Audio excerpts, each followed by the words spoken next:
Bendito é o seu nome.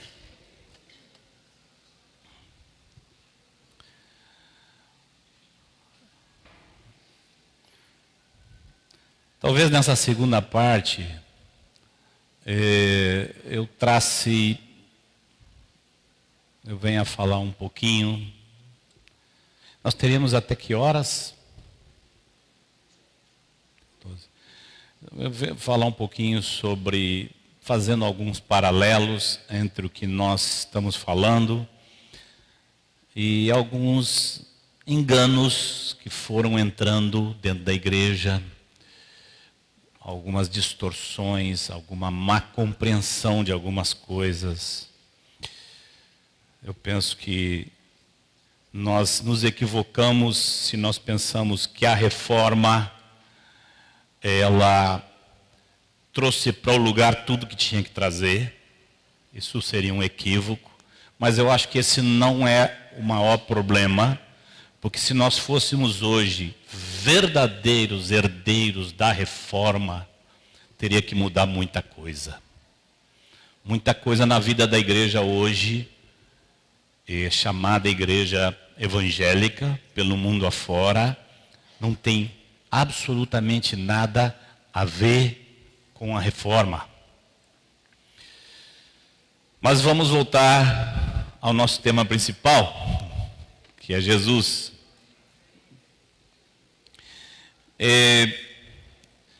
Esse Jesus que satisfez o coração de Deus.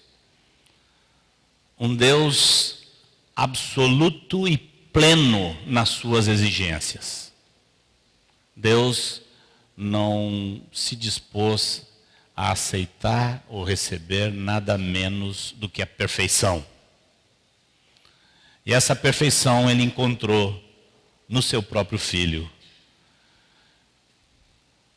E em muitas coisas, mas antes de tudo, lembrem-se, amados, nosso viver e nosso agir é fruto do que há em nosso coração. O que encantou a Deus Pai ali naquela hora do batismo foi o coração de Jesus, a atitude de Jesus. Tudo demais que a gente vê na vida de Jesus é fruto dessa atitude. Jesus é o ensinador da igreja. Ele não é apenas o Salvador, ele é um mestre. Um amado irmão que serve ao Senhor aqui nessa cidade há muitos anos me disse que depois de anos resolveu usar o Sermão do Monte, Mateus 5, 6 e 7, como centro de suas pregações. E eu fico me perguntando, se a igreja pode passar anos sem focar o ensino de vida que Jesus deu no Sermão do Monte, do que é que nós vivemos afinal? Regras, preceitos.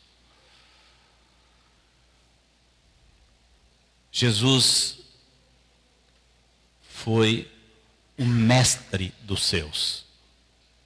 E quando terminou seu ministério, ele disse: vocês já estão limpos pela palavra que eu vos tenho falado. Quando discutiam o que Jesus dizia, ele virava e dizia: o meu ensino não é meu. Vocês estão com problema? O problema de vocês não é comigo. O meu ensino é daquele que me enviou. Se vocês estão com problema com o meu ensino, o problema de vocês é com ele. E quando, pouco antes de ir embora, logo depois de sua ressurreição, a sua última orientação para a igreja foi: ide, portanto, Toda autoridade me foi dada nos céus e na terra. Ide, portanto, fazei discípulos em todas as nações, batizando-os em nome do Pai, do Filho e do Espírito Santo, e ensinando-os a saber. Não, saber não serve para nada. Ensinando-os a guardar. O quê? As coisas que eu vos tenho ordenado. O que eu coloquei. Uma das coisas que eu considero que foi um dos principais problemas da reforma é porque os homens de Deus ali tinham muito para consertar. Muito. E haviam vários pensamentos, principalmente a respeito da salvação, que estavam completamente esquecidos e ignorados, e eles tiveram que recuperar. E fizeram um bom trabalho fazendo isso. Mas eu percebo que raro foi o movimento da reforma que deu mais importância às palavras de Jesus do que às palavras de Paulo. As palavras de Paulo foram para esclarecer equívocos teológicos que apareceram na igreja. Então os estudiosos, por gostarem de pensamentos elaborados, se dedicaram muito mais às cartas de Paulo, que são inspiradas por Deus, mas se dedicaram muito mais às cartas de Paulo do que aos ensinos de Jesus. E isso foi um equívoco. Onde está o equívoco? As cartas de Paulo, existem coisas que parece que às vezes está falando para a esquerda e às vezes parece que está falando para a direita. Se você comparar carta com carta de Paulo com Tiago, você pode ficar a dizer, ué, como é que encaixa isso aqui? E os teólogos se dedicaram a ficar comparando essas coisas para resolver os aparentes problemas que surgiram. Esqueceram de um detalhe. Eu dou uma recomendação para você. Você tem que ler muito Paulo, muito Pedro, muito João, muito Tiago. Depois que você tiver lido muito o que Jesus disse. O que a teologia que herdamos da reforma faz é interpretar o que Jesus diz à luz de um estudo do que Paulo disse. E isso está equivocado. Eu tomei um caminho inverso a esse há 35 anos atrás. O de interpretar o que Paulo e os demais apóstolos dizem à luz do que Jesus falou. Este é o meu filho amado, disse o Senhor, no monte da transfiguração. A ele ouvi. Jesus em primeiro lugar. Forma de Jesus trabalhar, a ênfase de Jesus no ministério, desapareceu da igreja. Desapareceu.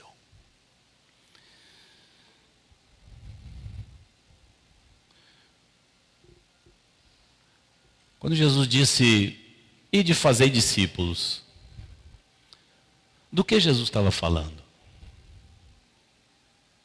O que é isso? Você vai a Marcos 16, diz, ide por todo mundo, pregai o evangelho a toda criatura.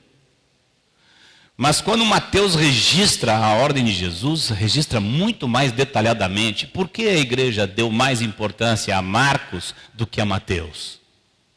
Quando em Mateus está descrito detalhadamente. Toda autoridade me foi dada nos céus e na terra, ide, portanto, fazei discípulos de todas as nações, batizando-os em nome do Pai, do Filho e do Espírito Santo, e ensinando-os a guardar todas as coisas que eu vos tenho ordenado. E quando ele diz, eu estou convosco todos os dias, Ele está dizendo, para isso. Para vocês fazerem discípulos de todas as nações, eu estou convosco todos os dias. Agora, o esforço evangelístico da igreja, hoje, está muito mais baseado nas cartas paulinas do que nessa ordem de Jesus. E poucos param para procurar entender o que é que Jesus disse. O que Jesus estava dizendo? Mas antes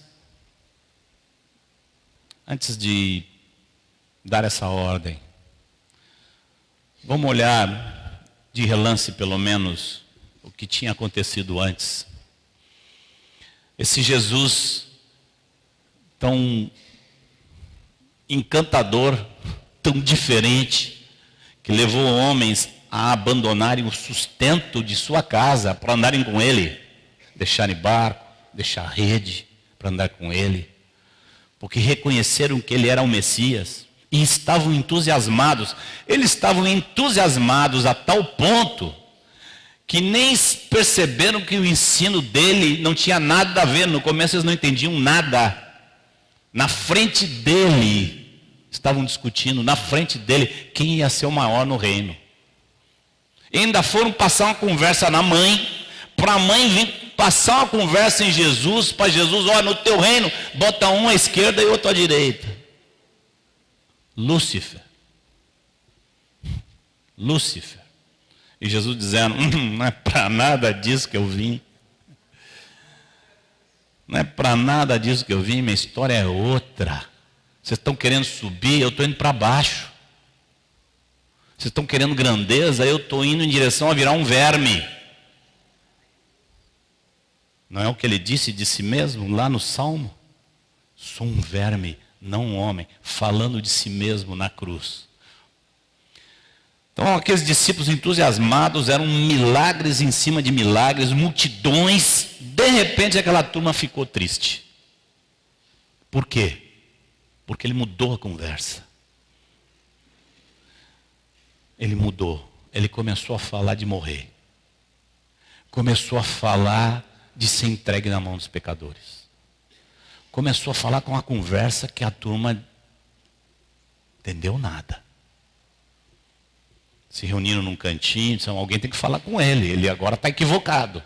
Elegeram Pedro. Lá vai Pedro. Botar a mão no ombro de Jesus. Senhor, mestre, esse negócio, sabe, você morrer, sabe que não, né, Senhor? Contigo nunca, né? O que Jesus disse para Pedro? Arreda, Satanás.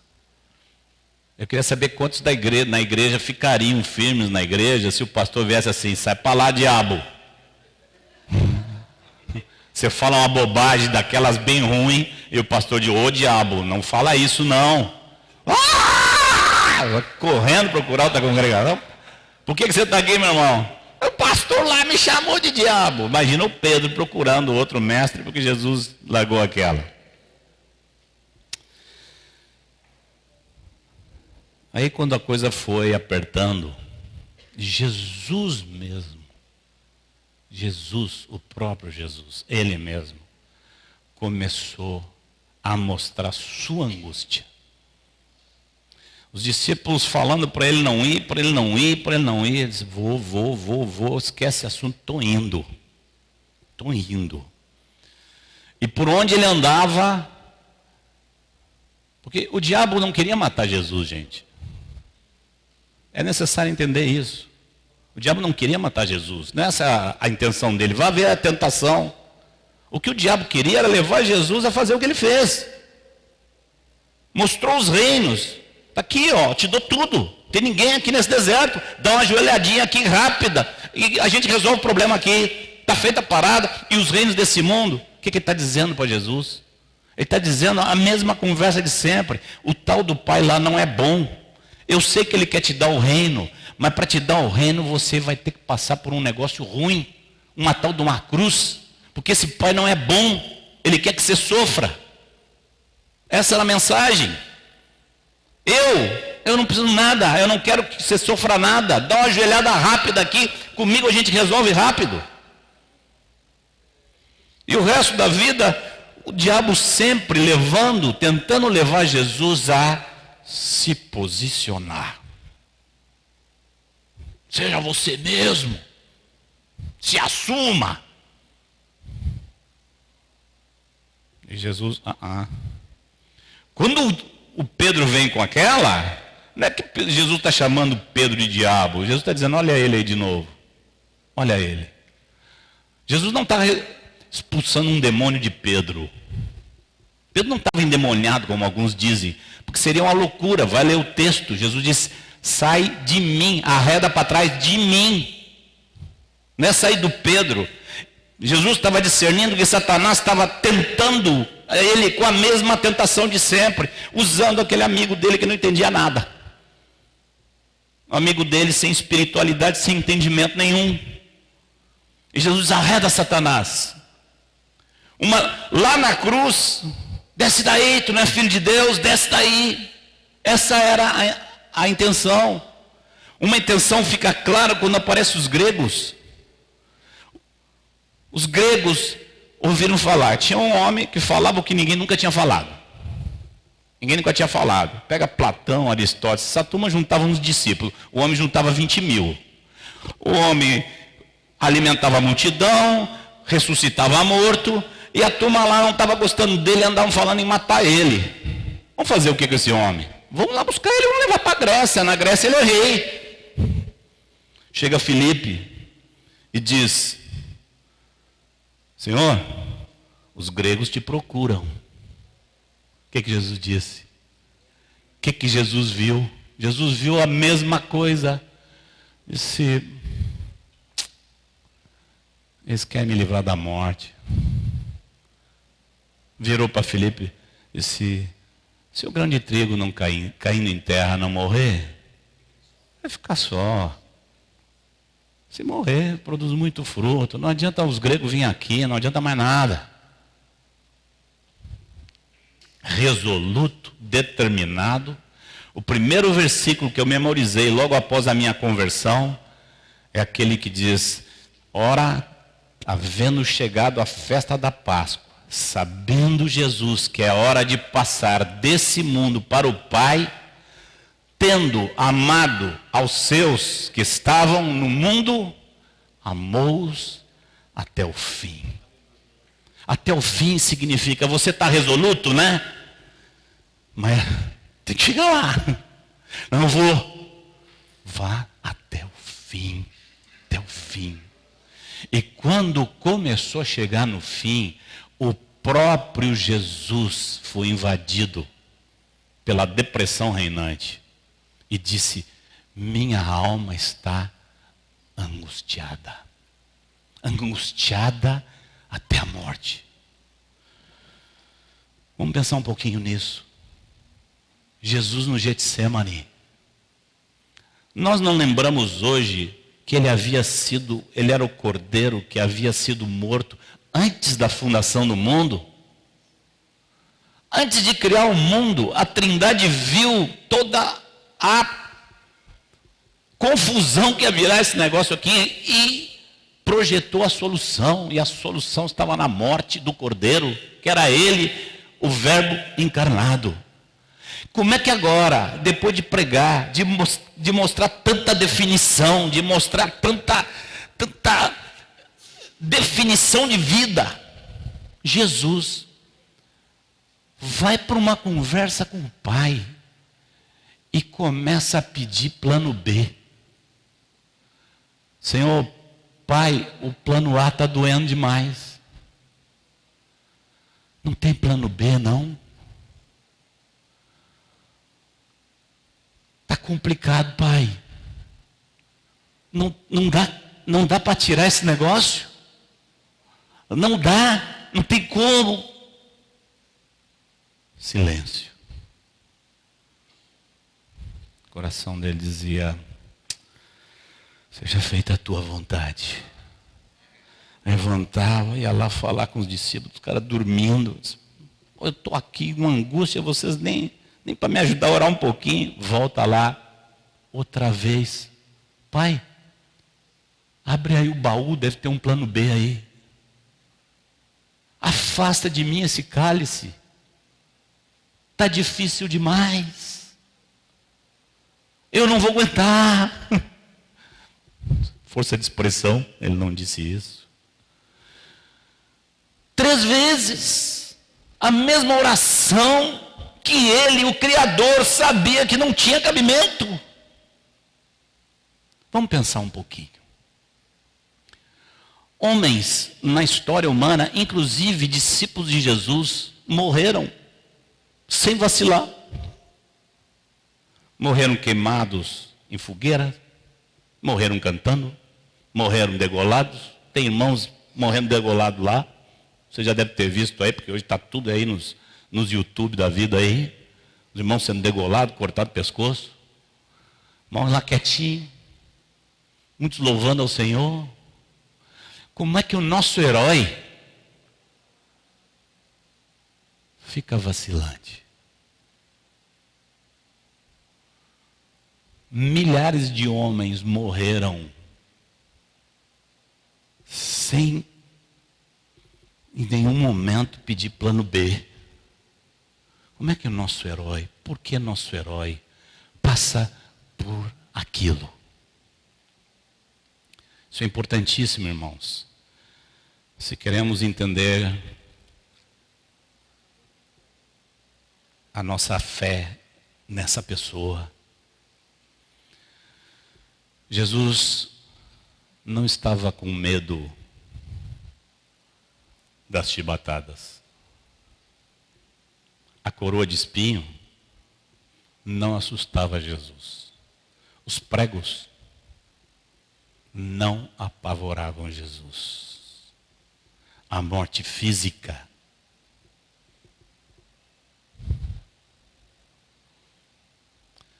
o que apavorou Jesus? Jesus sabia o que ia acontecer com ele antes de morrer.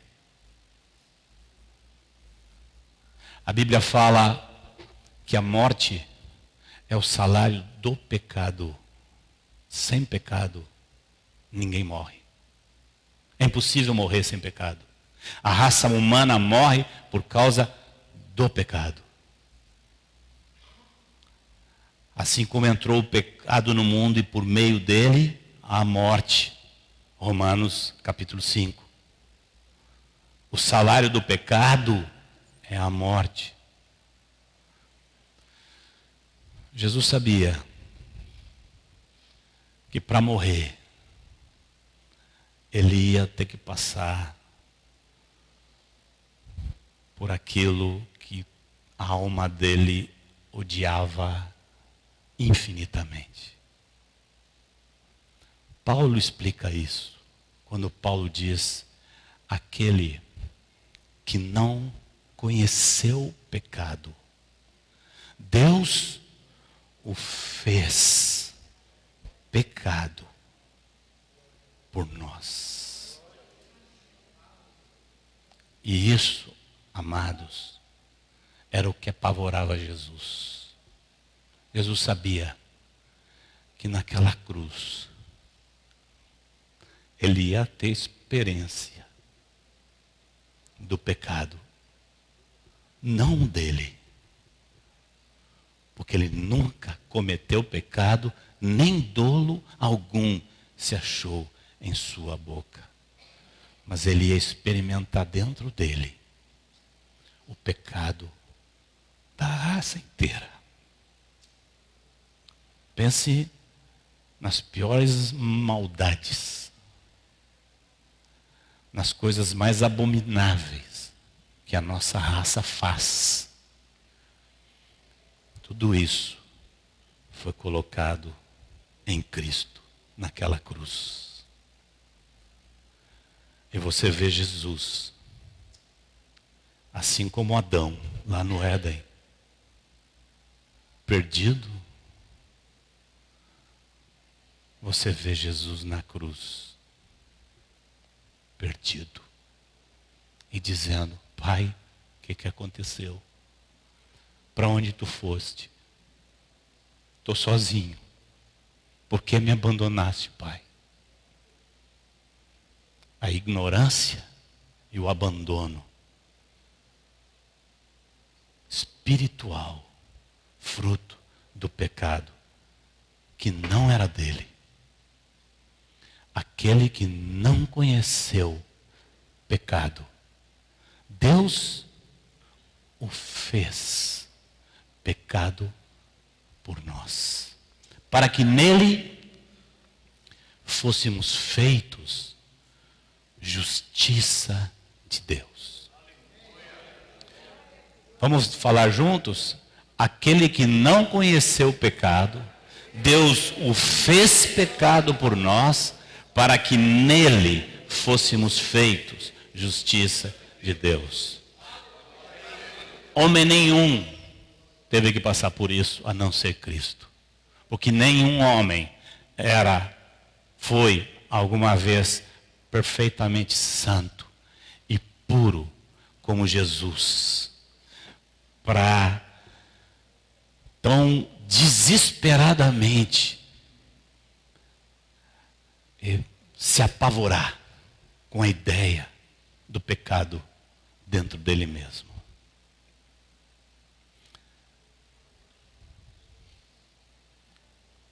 Como tua igreja, nós queremos beijar teus pés e te dar graça e glória. Tu és o único, não há outro. Irmãos,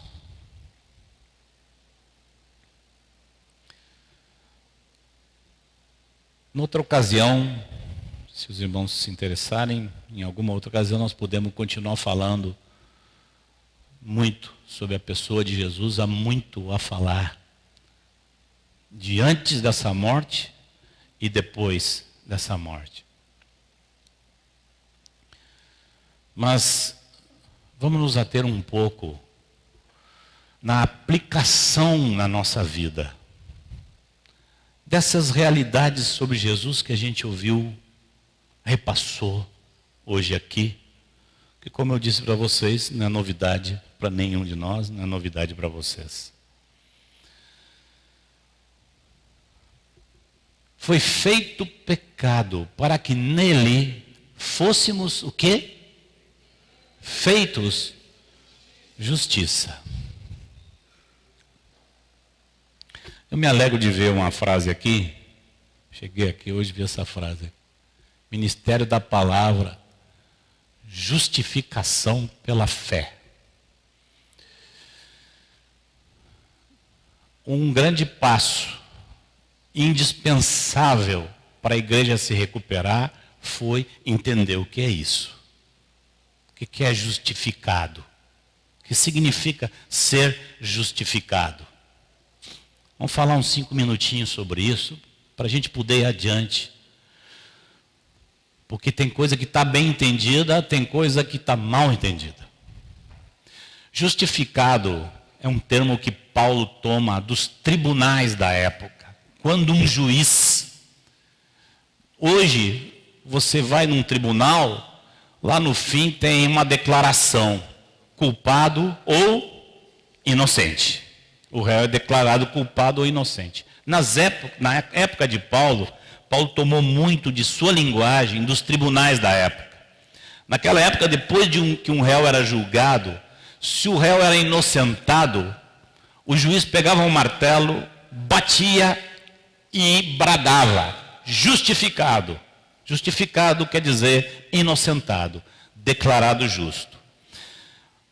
Mas na sua carta aos Romanos, Paulo explica um pouco melhor no capítulo 4, quando ele fala da justificação de Abraão. Ele usa a expressão que nós queremos usar aqui, a expressão imputado, que a fé foi imputada a Abraão para justiça. Ou seja, o que quer dizer imputado? Imputado, queridos, é o contrário de amputado. Você tem um problema num braço, toma um tiro, fica com gangrena, tem que cortar fora. Isso é amputar. Você não tem um braço e vai alguém lhe dar um braço e botar um braço em você. Hoje nos Estados Unidos eles fazem verdadeiros milagres, né? Até com as pernas. As pessoas correm com aquelas pernas artificiais. Imputar é o contrário de amputar. Amputar é tirar algo que é seu. Imputar é pegar o que não é seu e colocar em você.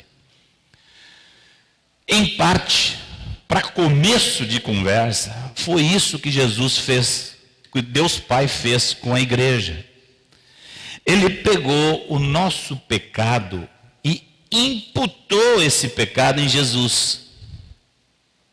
E pegou a justiça de Jesus, perfeita, e imputou a nós. E diz: toma, agora ela é de vocês, eu declaro vocês justos. Isso foi a chave número 1 da reforma. Quando Lutero subia umas escadarias lá de joelho e se lembrou do texto de Paulo aos Romanos, capítulo 1, que diz: o justo viverá por sua fé. Então, Lutero entende essa justificação pela fé. E que nós somos feitos justos pelo sangue de Cristo Jesus. O que quer dizer pelo sangue? É porque quando ele deu o sangue dele, ele deu a vida dele. Quando ele deu a vida dele, ele pagou o que nós tínhamos que pagar. Isso é a justificação. No entanto, irmãos, eu vou chamar assim de pós-reforma, nem vou chamar de reforma, porque a reforma não cometeu esse erro. Eu considero pós-reforma todo o movimento teológico dentro da igreja que surgiu depois dos primeiros reformadores. Se você quer entender o que eles recuperaram, você tem que ler um pouco de Lutero, um pouco de Calvino e não vai se esquecer de John Wesley. E outros homens que Deus usou na mesma época. Mas quando entra o século XVIII e o XIX, aquilo que eu chamo de pós-reforma, houve uma confusão muito grande sobre a qual eu gostaria de falar com vocês hoje aqui.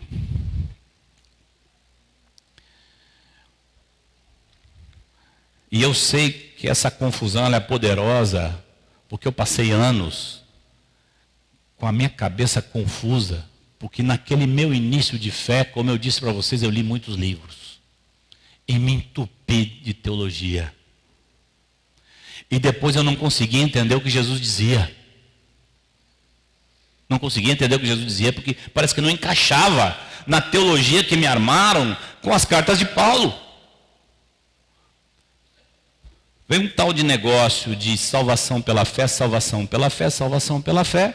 Aí vem Jesus e fala aquilo que nós falamos hoje aqui. Quem quiser vir após mim, a si mesmo se negue, tome sua cruz. Peraí, não era só crer, não? Não era só crer? E estava resolvido? Crê no Senhor Jesus e será salvo, tu e a tua casa. Não é verdade? A justificação não é pela fé? É. Então, como é que vem Jesus e enche e bota outras condições aqui além da fé? Você vê a primeira vez que Jesus levanta para pregar e diz: arrependei-vos. Ele não fala crede. Ele diz: arrependei-vos, porque está próximo o reino dos céus. Quem vier após mim e não tomar a sua cruz não é digno de mim. Como é que fica esse negócio com toda aquela teologia? Eu levei anos para poder ver que eu tinha que interpretar Paulo à luz do que Jesus disse. E aí tudo ficou tranquilo. Primeiro mestre é Jesus, não é Paulo. Após reforma, teve muitos homens muito preciosos, a quem eu admiro, considero irmãos, não vou citar nomes, mas considero irmãos. Eu quero estar lá, ver se eu posso engraxar o sapato deles lá, na eternidade lá, porque são irmãos a quem eu aprendi a admirar. Mas eles fizeram um grande mal na teologia. Muito grande. Quando eles seccionaram a salvação em pedaços. Como se você pudesse ter um pedaço e não ter o outro. E seccionaram e separaram a justificação da santificação. E você é justificado pela fé, a sua santificação, ela é decorrente, é claro que ela é decorrente, com um detalhe. Ela é decorrente, a santificação, ela vem como consequência de você ser justificado e se tornar um filho de Deus, mas ela está pegada indispensavelmente.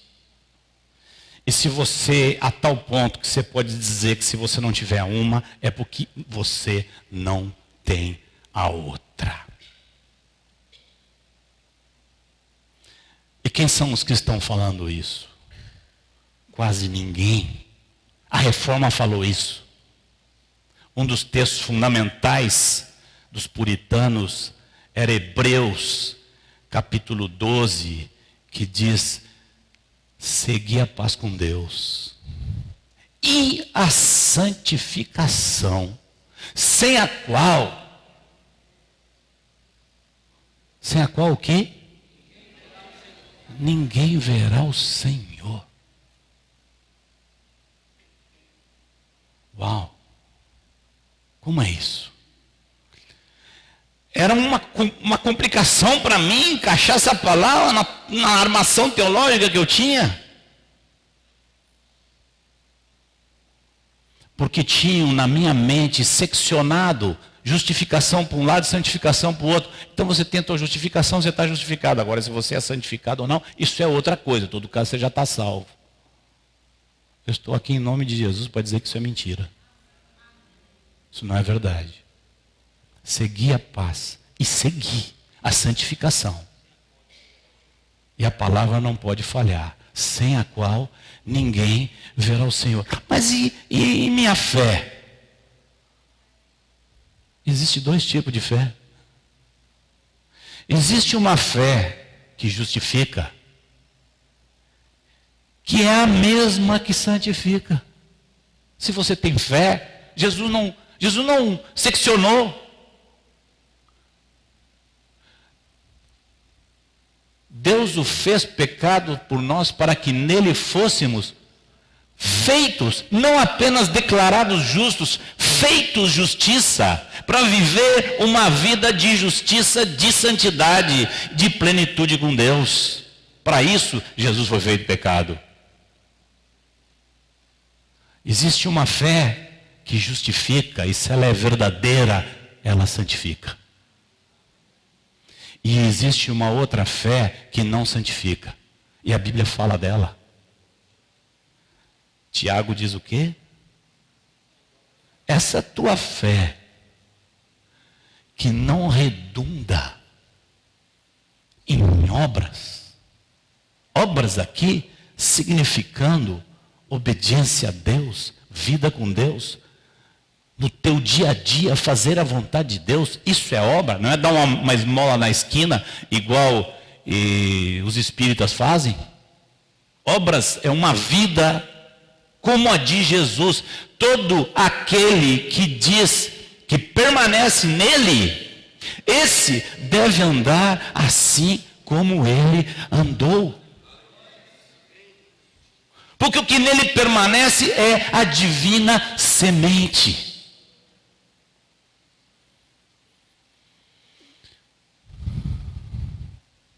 Aí inventaram a história do crente carnal.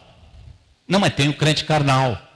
Tem o homem natural, tem o crente espiritual e tem o crente carnal. Tem. Tem crente carnal? Tem, irmãos. Está escrito lá na Bíblia.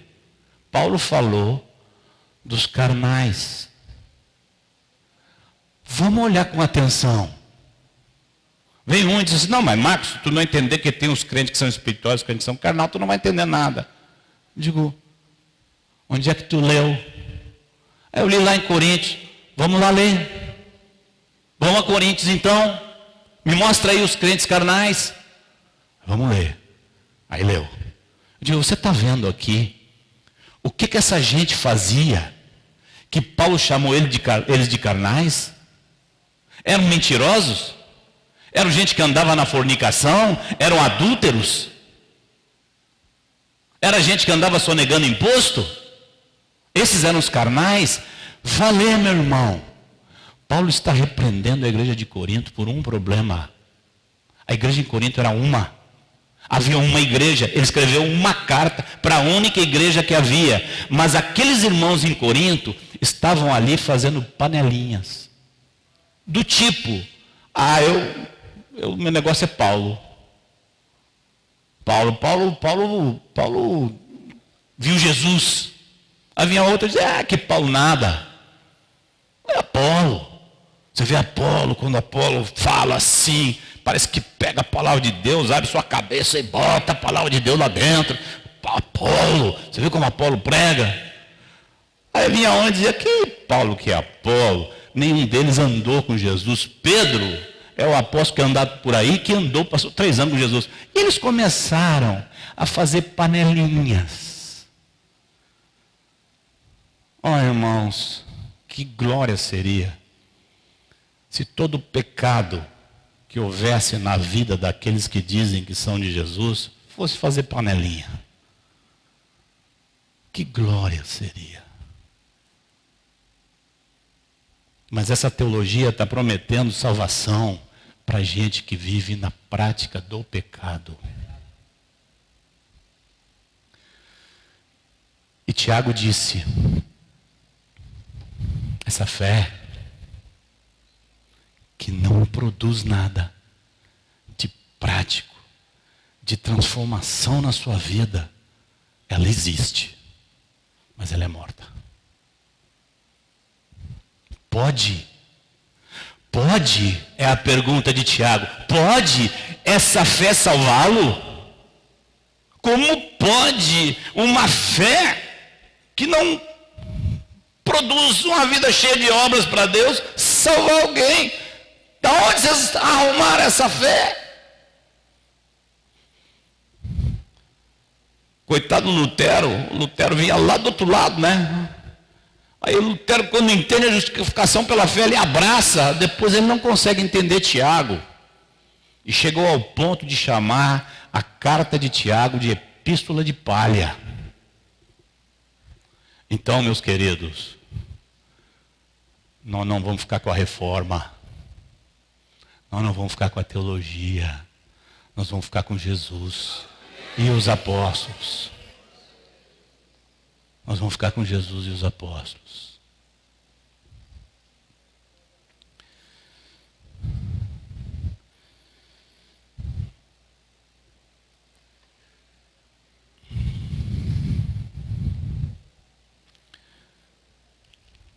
Qual a proposta prática de Deus para formar uma igreja que vive assim? Vamos voltar para Mateus 28. Ide, portanto, fazei discípulos de todas as nações. O que é isso? O que é fazer discípulo? Será que fazer discípulo seria exatamente o que nós fazemos? Ou nós estamos com uma outra coisa e... Vou dizer assim, eu vou passar um pouquinho do meio-dia, tá, Carlos? Passar um tiquinho. Quanto tempo a gente tem aí para falar mais uns 10 ou 15 minutinhos?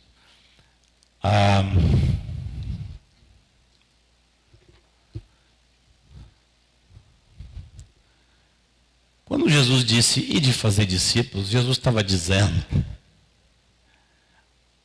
eles, te coloca no lugar de Pedro. Pedro que nunca viu um templo, nunca viu uma escola de teologia, nunca viu uma cadeira, um professor, um microfone, nunca viu nada disso, que para nós hoje parece que a igreja não vive sem essas coisas. O que Pedro entendeu? Ele está mandando eu fazer discípulo. O que é isso? É simples demais, gente. Jesus estava dizendo: o que eu fiz com vocês, façam com outros. Então vamos fazer outra pergunta. O que Jesus fez com eles? Jesus fez discípulos. O que é isso? Irmãos, os primeiros homens que procuraram Jesus perguntaram para ele: mestre, onde assistes? O que ele disse? Vinde e vede. Vinde e vede. Levou eles para onde? Para sua casa. E passaram o dia com ele. Vocês querem saber? Vão lá para casa. Tem um almoço lá. Vamos almoçar junto. Passaram o dia com o Senhor. Aqui tem uma chave, queridos. Todo o ministério de Jesus foi baseado nisso. Jesus disse: eu sou o barulhão desse mundo. Foi isso? Se eu sou o som do mundo, o que ele disse? Eu sou a luz. Qual é a diferença entre a luz e o som? Você ouve a luz? Você não ouve. A luz, você vê. Você sabe que o sol nasceu porque começa a clarear tudo. E você vê. Você não sabe que o sol nasceu porque ele levanta fazendo um barulhão assim, o sol está nascendo.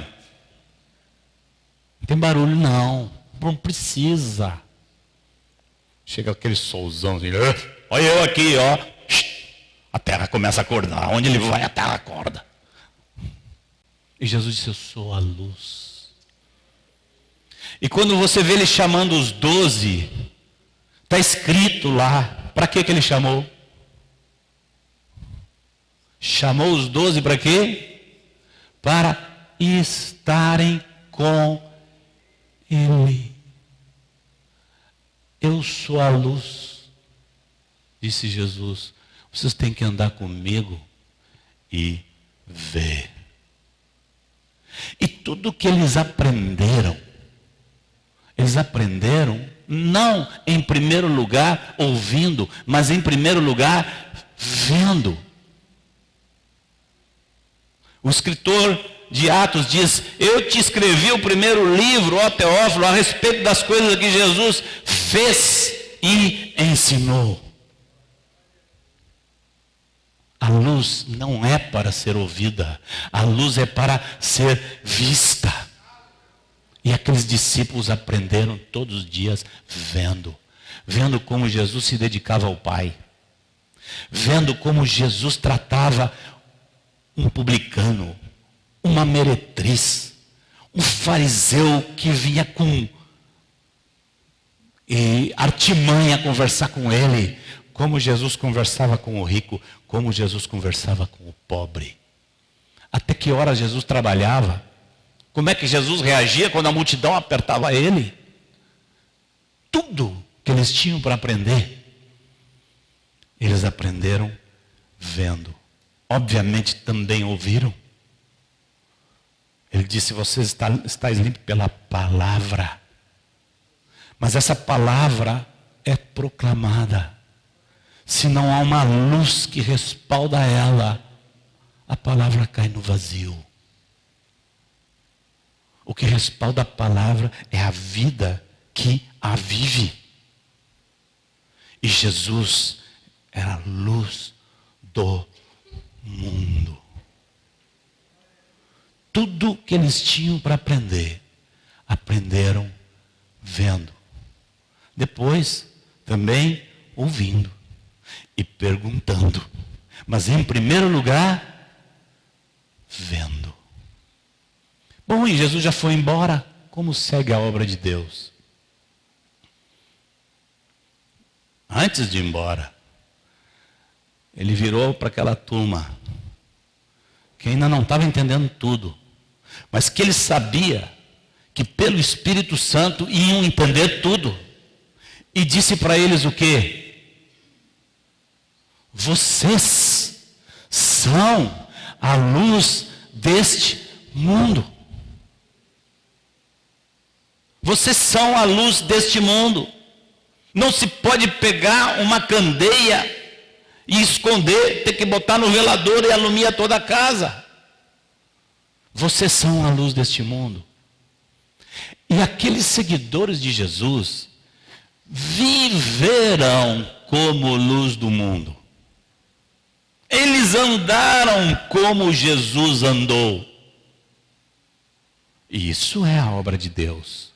E os que vieram depois deles aprenderam como? Vendo. Vendo.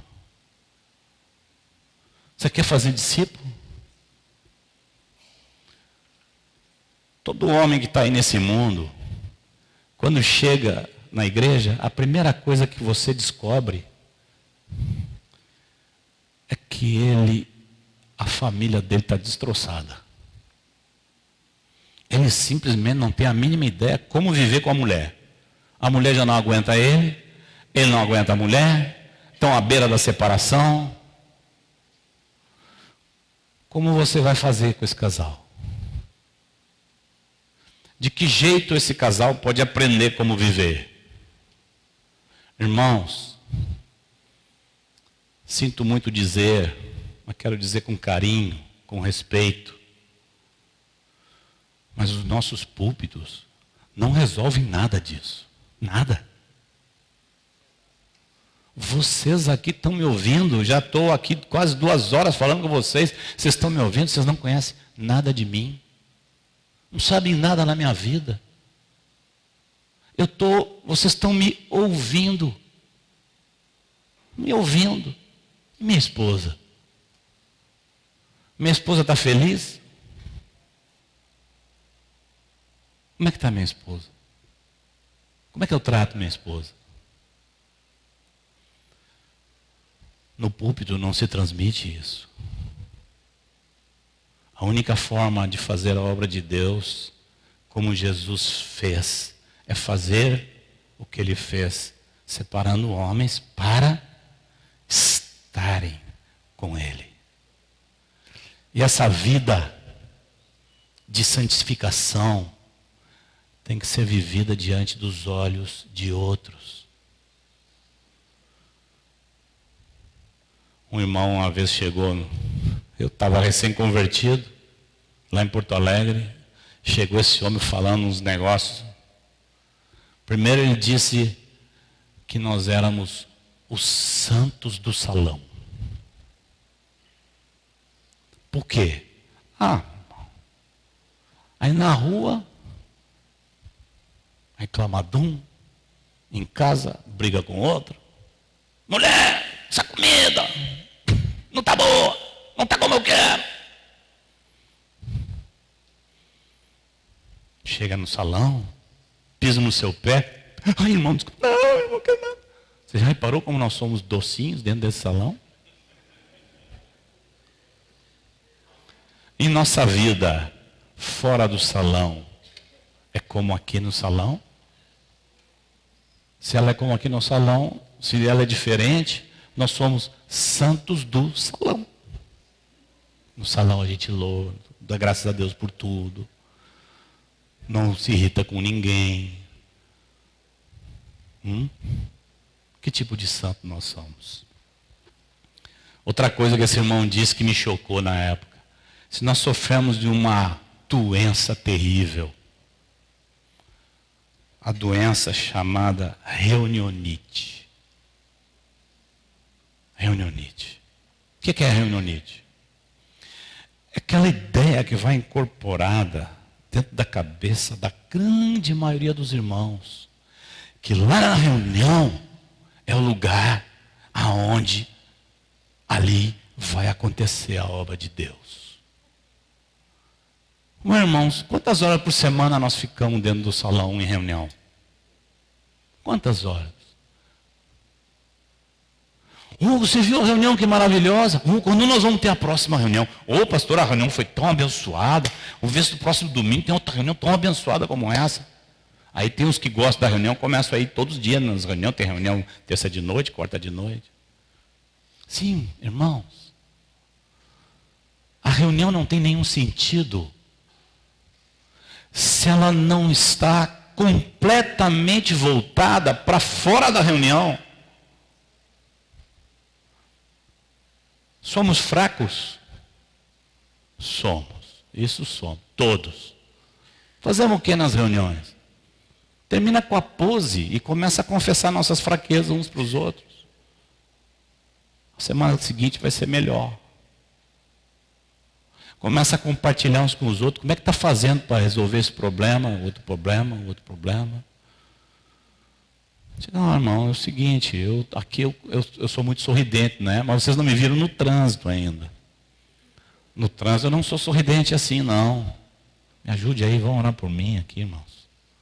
Sim, irmão, vamos orar por você então.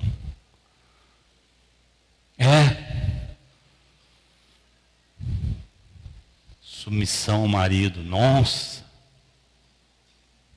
Já ouviu aquela irmã que diz assim? Eu? Me submeter àquele crápula lá? Eu? Aquele homem? De jeito nenhum. Nunca viu? Cadê a palavra de Jesus? A fé que justifica é a mesma fé que santifica. Quero encerrar lembrando da melhor de todas as notícias. O Senhor já meteu a mão na fechadura da porta. O trinco já está fazendo assim. A porta já está quase abrindo. Ele está à beirinha de voltar.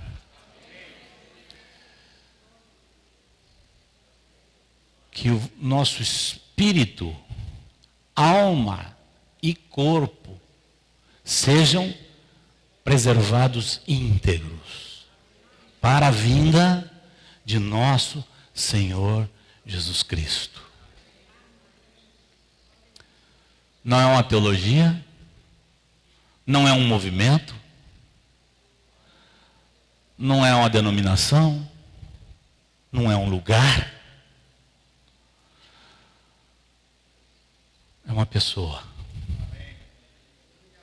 Uma pessoa. Uma pessoa que nós podemos olhar. Podemos olhar. Isso é que é maravilhoso. Pedro disse: a quem não havendo visto, a mais. Uau!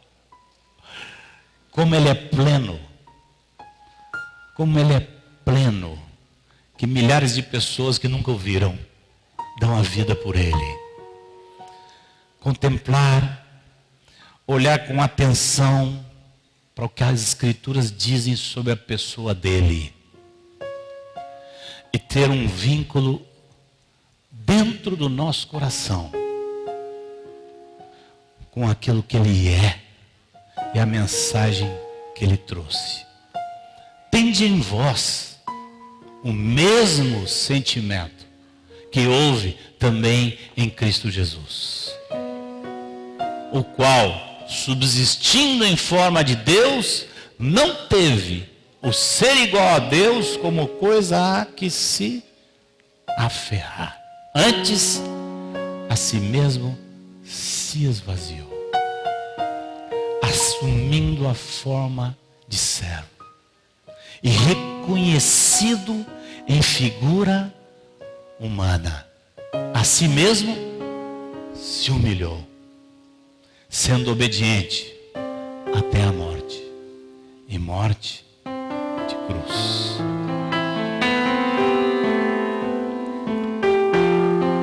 Senhor, nós te pedimos mais uma vez, retira todas as complicações e confusões de nossa mente e devolve-nos a simplicidade e a pureza que são devidas a Cristo Jesus. Ensina-nos a ser como crianças. Que assim